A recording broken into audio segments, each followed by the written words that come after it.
जय श्री राधे। माघ मास महत्तम 27वां अध्याय। ब्राह्मण ने पूछा, हे प्रेत, तूने सारस से जो वचन सुने हैं वे मुझसे कहो। प्रेत बोला, विप्रवर, इस खंड के समीप गुहिका नामक एक नदी है। यह नदी पहाड़ी के समीप है। उसमें से अथाह निर्मल जल रहने के कारण बड़ी बड़ी लहरें उठा करती हैं। उनके किनारे हाथियों के झुंड विचरण किया करते हैं। दोनों ओर के किनारों पर अनेकों जामुन के पेड़ लगे हुए हैं। मैं एक समय घूमता हुआ उस नदी के तट पर थक कर विश्राम करने की इच्छा से एक वृक्ष के नीचे बैठ गया। तभी आहार की खोज कर आ रहा सारस का जोड़ा वहां आ पहुंचा। वहां पहले ही से अनेकों पक्षी किलोल कर रहे थे। सारस दंपत्ति ने भी आपस में बहुत देर तक किलोल की और जब वे थक कर चूर हो गए तो एक छायादार स्थान पर चोंच को पंखों में दबाकर विश्राम करने लगे। जब वे निद्रा में थे तभी एक लाल मुख वाला बंदर क्रोध से लाल आंखें करके सोते हुए सारस के पास आ गया।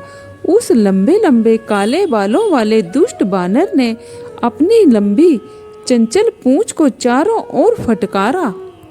उस बानर को देखते ही आसपास के पक्षी तो भय से चीखते हुए जान बचाकर भाग खड़े हुए। सारसी ने जब बानर को देखा तो वह सारस को जगाने के लिए वहां से दूर दूर भागकर शोर करने लगी। तब तक मौका पाकर उस बानर ने सारस के पैर मजबूती से पकड़ लिए थे। चीख सुनकर सारस की नींद जब खुली तो उसने देखा कि वह दुष्ट बानर उसे मार डालने के लिए खड़ा था। तब उस सारस ने बहुत ही मधुर वाणी में उस बानर से कहा, हे बानर, तुम मुझ निरपराध को क्यों मारने को उतारू हो?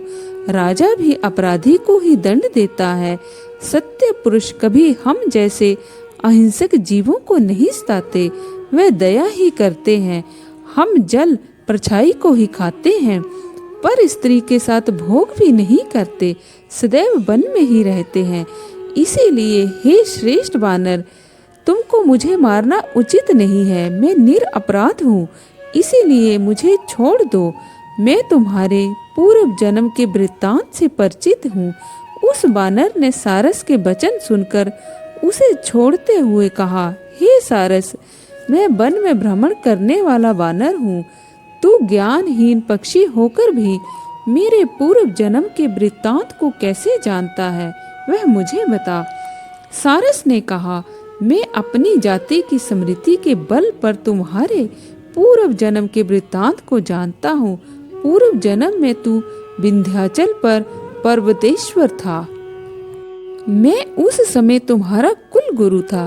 तूने विवेकहीन हो अपनी प्रजा को सताया और बहुत सा धन संचित किया था। प्रजा के शाप से मरने पर तुझे कुंभी पाक नरक मिला। इस प्रकार बार बार जन्म मरण में नरक भोगते हुए बहुत समय हो गया। अब तेरे शेष पाप भोगने के लिए ही बानर योनि प्राप्त हुई है। ब्राह्मण के बाग में बिना आज्ञा चुराकर केले खाने से तुझे बानर बनना पड़ा। अब मुझे मारकर क्यों अपराधी बनता है? मैं पाप कर्म की ओर कभी नहीं गया हूँ, इसी कारण सारस बनकर भी मुझे ज्ञान है। तब बानर ने पूछा, हे सारस, अब ये बता कि ज्ञानवान और उत्तम कुल का ब्राह्मण होने के बाद भी तो इस जन्म में सारस क्यों बना है? सारस ने कहा, बानर, तेरा प्रश्न न्याय संगत है। जिस कर्म के कारण मुझे यह कष्टदायी पक्षी की योनि प्राप्त हुई है उस रहस्य को सुन। पूर्व जन्म में तूने सूर्य ग्रहण के समय 100 खारी अन्न दान किया और नर्मदा के तट पर बसे ब्राह्मणों को देने के लिए मुझसे कहा था। मैंने उसमें से लोभवश बहुत सा अन्न स्वयं रखकर थोड़ा सा अन्न ब्राह्मणों को बांट दिया था। इस कारण उन ब्राह्मणों का अन्न हरण करने के कारण मुझे पहले काल सूत्र नरक को भोगना पड़ा था। वहां रुधिर और पीव के सरोवर में उल्टा करके यमदूतों ने मुझे बहुत समय तक लटकाए रखा। भयानक कौओं और गीधों ने चोंचों के प्रहार से मुझे क्षत विक्षत कर दिया। कीड़े खाने लगे। इस प्रकार के भयानक कष्टों को 30,000 वर्ष तक झेलने के बाद में मुझे यह पक्षी की योनि प्राप्त हुई है। जो कष्ट मैंने नरक में भोगे हैं उसकी कल्पना मात्र से अब भी मैं सिहर उठता हूँ। देव कृपा से मुझे नरक से छुटकारा मिला है और सारस बना हूँ। यह योनि मुझे इस कारण भुगतनी पड़ रही है कि मैंने एक बार पूर्व जन्म में ही बहन के घर से कांस्य पात्र चुराकर एक जुआरी को दे दिया था।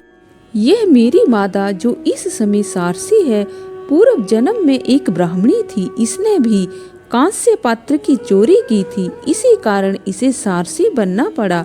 हे वानर, अब तक मैंने तुझको भूतकाल का सारा वृत्तांत सुनाया है, अब भविष्य का हाल सुनो। तो आज के लिए बस इतना ही। कल फिर आपसे भेंट होगी। तब तक के लिए जय श्री राधे।